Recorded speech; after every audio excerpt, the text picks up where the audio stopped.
大家好，欢迎收看这期的公子视频。加拿大最著名的华人连锁超市大统华最近惹上了点小麻烦。有人发现大统华超市的官方网站的招聘页面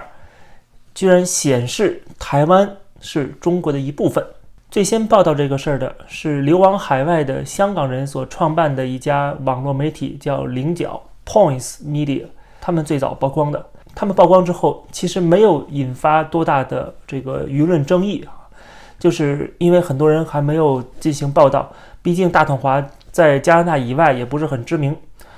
不过呢，大统华的官方很快做出了回应，他们的公司 CEO 李佩婷，她的英文名字叫 Tina。那么有人把这个新闻私信给 Tina 之后， Tina 立刻做出了回应啊，她说感谢让我知道这个事儿。他说这不是故意而为的，会很快纠正错误。果然我们看到现在再去这个网站上，台湾已经跟其他的所有国家都是并列的了。那你可能说，这正好跟很多其他的一些外国企业相反，其他的企业是说把台湾列为国家，然后遭到中国网民的这个声讨，然后赶快说这是中国的一部分。但是大统华这个事儿正好相反，是他们把台湾不小心放在了中国下边，然后 CEO 主动道歉，说他们搞错了，台湾应该是独立出来的，不应该属于 China 的一部分。那就很有意思了。看到这消息之后，觉得我们可能会对大统华另眼相看，因为从这个名字上就可以看得出来，感觉它好像是一个蓝营的啊，就是那种感觉，对吧？大统华嘛，统一中华啊，大中华，大中国的思维。可是名字虽然是大统华，但是它又不统又不华啊，它坚守台湾是独立的。那么大统华可以说在加拿大算是最成功的一个华人连锁超市了，成立30年，遍布各大城市，现在也扩张到美国，据说明年还要在西雅图开分店。那你说大统华为什么能够有这样的觉悟呢？我觉得有这么2点啊，一个就是他们毕竟不是中国企业，或者以中国作为主要市场的企业，所以他们不在乎中国，因为他们店也没有开到中国去。他们的主要的货源也不只是中国，还有香港、台湾还有东南亚，甚至日韩很多地方的产品。那么另外呢，很重要的就是他们的运营方到底是谁？这位 Tina 这位 CEO 为什么有这么快速的反应觉得我们做错了嘛？台湾不是中国的一部分，就感觉这是常识。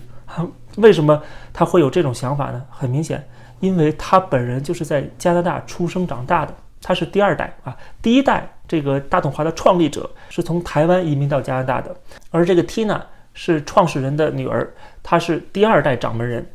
她是加拿大土生土长的，所以她的思维都是加拿大思维那么以加拿大的价值观，以加拿大的立场来看的话，当然不觉得这个台湾单独列出来是有任何问题的反而觉得放在中国底下是有问题的，对吧？这个是他们的觉悟这是因为他们是完全加拿大思维。还有很重要的一点就是大统华现在的大股东，真正的拥有者是加拿大的劳巴劳集团，这家公司是全加拿大最大的食品的零售商，所以有这样的一个雄厚背景，是一个完全以加拿大本土市场立足的这样的一个大型的财团，有他们做支撑，加拿大主流的一部分，然后又不以中国为市场，他当然不在乎了。所以这2点是他能够迅速反应、迅速纠正的原因。在5年前，曾经有人在网上就曝光大统华，说他们搞台独。当时有人在微博上面曝光，说他去大统华多伦多沃伦分店买东西，发现搞了一个中华美食游的宣传活动，结果发现这个海报的中国地图上面没有台湾。然后他当时就问这个经理中国怎么没有台湾呢？然后对方说你打电话问总部，然后那个经理说老板是台湾人，应该会对这个很重视的我觉得很有意思，他确实会很重视，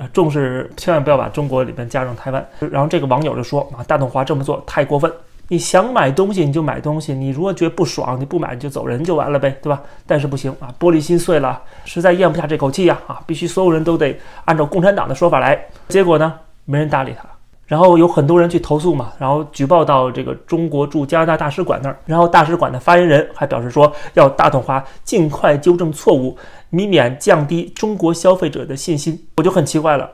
什么叫中国消费者？这大统华开到跟中国去了吗？没有啊，他在加拿大嘛，对吧？他面对的是加拿大消费者，哪来的中国消费者，对吧？难道去超市买东西都是中国游客吗？你明明是加拿大消费者嘛，哪来的中国消费者，对吧？你最多就是说你的出生地是中国，或者你来自中国 ，OK， 但是你已经是加拿大居民和加拿大公民了，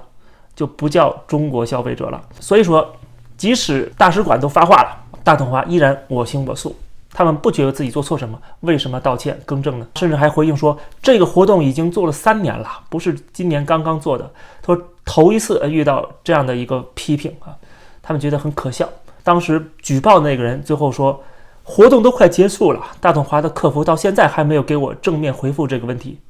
我觉得很奇怪了，你算老几啊？凭什么要对你正面回复？你的玻璃心碎了是你的事儿。甚至网上还有一些粉红去举报说，不光是这个地图的问题，他们甚至还在他们的这个产品的这个说明上面印上了青天白日旗，因为某些产品的产地来自台湾，他们会印上每个产品产地的国旗，然后到台湾了就印上青天白日旗。然后举报的文章甚至还警告大统华说，真心希望大统华不要在大是大非的问题上一错再错，不要再让全体华人唾弃的事儿，否则开再多的店也是没有用的。结果过去这5年，大统华风生水起，盘子越铺越广，越来越受到欢迎。这些在网上声言说我们不再去大统华购物的人他们也只是打打嘴炮，但实际呢，他们就算管得了自己了，管得了自己的家人吗？所以说，你不愿意去就不去就好了，你抵制就好了这就是市场运作了。你口口声声代表全体华人，结果全体华人没听你的，还是照样去，所以这个很可笑吧？这些小粉红就自己打自己脸。那到底全球华人是唾弃这种行为呢，还是觉得不在乎呢？最新的民调给出了我们答案我们看到美国知名的皮尤中心对7000名亚裔美国人做了一个调查。这些亚裔的出身有来自中国的、印度的、日本的、韩国的、菲律宾的、台湾的和越南的。然后结果发现，大多数国家这个出身的人对自己的母国是有这个好感的，好感度是超过50%以上的。这些国家里头，唯独中国大陆，10个人里不到4个人是有正面观感的超过1半以上的人是反感自己的祖国，对自己的祖国有负面态度的。我们可以看到，这就很有意思的一个现象这个民调是从去年的7月份到今年的1月份，而有意思是，这些出身自中国大陆的亚裔，他们对台湾、韩国跟日本的这个好感度要超过自己的母国。然后另外一个跟中国有点相似的是越南的美国人。越南裔美国人，他们对日本的好感度超过了对自己的祖国。但是即使如此，我们看到有一个差距，就是在中国大陆出生的人的，就是这些中国大陆来到美国的移民，他的这个喜欢中国的比例要超过在美国本土出生长大的华裔的美国人的这个好感度，比例是45%对25%。这45%这个比例已经不高了，对吧？就是你既然是从中国来的，到了海外这些海外华人绝大多数也是不喜欢中国的，否则的话你也不会千里迢迢背井离乡到海外定居。所以说只有45%你想想，华裔来自中国大陆的华裔都是45%，更何况其他的亚裔的，对吧？然后在美国本地出生长大的，就是他们的孩子他们2代，那跟中国的联系就更少了，对吧？他们对中国的观感好感度只剩下25%了，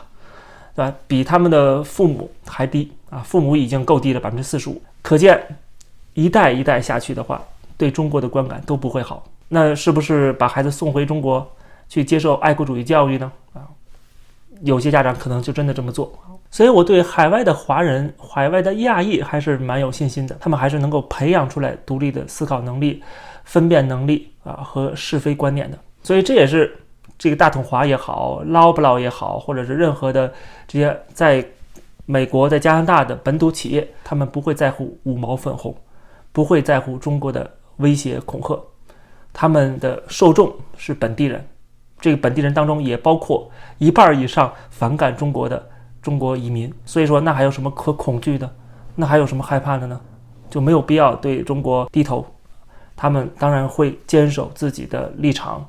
和价值观。唯一的我对大统华有一点点不满意的地方，就是他们的这个名字啊，英文倒没什么，但是中文名字大统华听起来有点中华胶的意味啊，所以我觉得他们的这中文名字可以改一改。但是他们毕竟做生意的嘛，这个名字似乎也有点讨好所有人的意思。不管怎么样，他们没有向中国低头，还是坚守西方现代社会的共识，还是应该给他们点个赞。好，感谢收看这期的公子视频，欢迎大家点击订阅这个频道，我们下期节目再见。